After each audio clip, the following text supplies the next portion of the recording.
Hi, communications class. Dr. Seibert here, talking about your material this week. And this is probably, I would say, the most laborious of all the chapters is planning out maybe a long proposal or writing and writing it. So as somebody that's done a lot of writing, sometimes it gets old, depending on what the subject is. And I just usually try to go into it hoping I learn something new.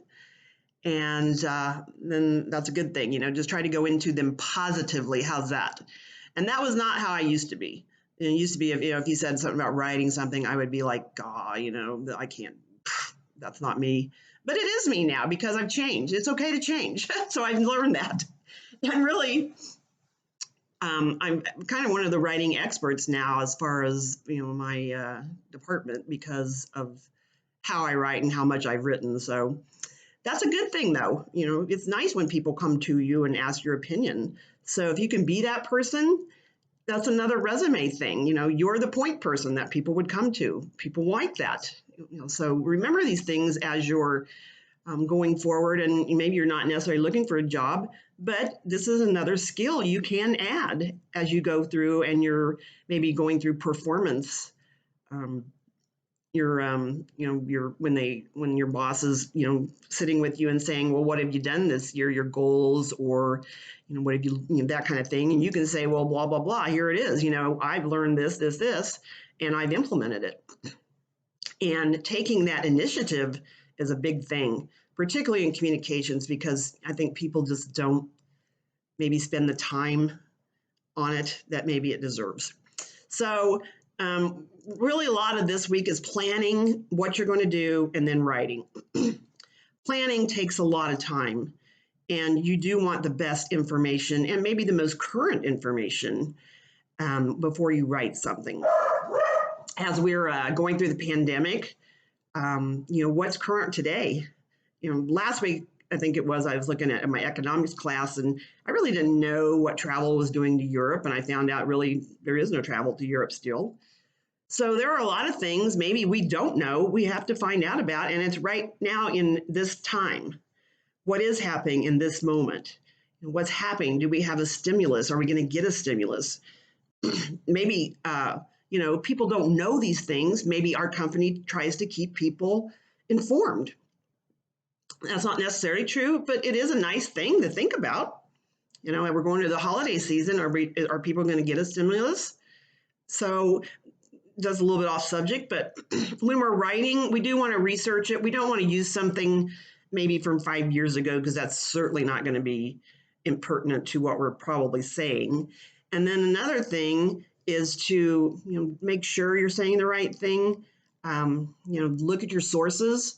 In my economics classes, I would have somebody maybe write a discussion, and it came from just a very odd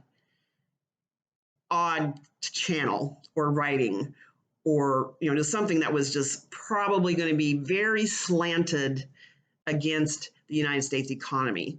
So we have to look when we're looking at things to see, okay, does this ring true or not before we write it?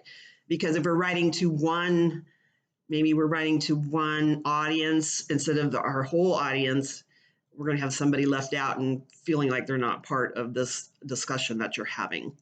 So as important as what you're writing and researching, we want to write it properly.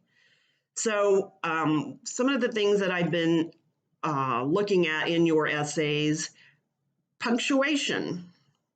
When we're reading something, I don't want, and most people don't want to read a whole paragraph at a time. We want some sentences to kind of digest little bits of pieces. It's like when you're studying, you don't study a whole chapter, you look at certain bits and pieces. So as you're writing, make more sentences and look at your sentences, make sure they do make sense, of course. And we have proper punctuation. Make some paragraphs, because usually we need different subject matter in different paragraphs instead of one long paragraph, which can be hard to read, hard on the reader, let's put it that way.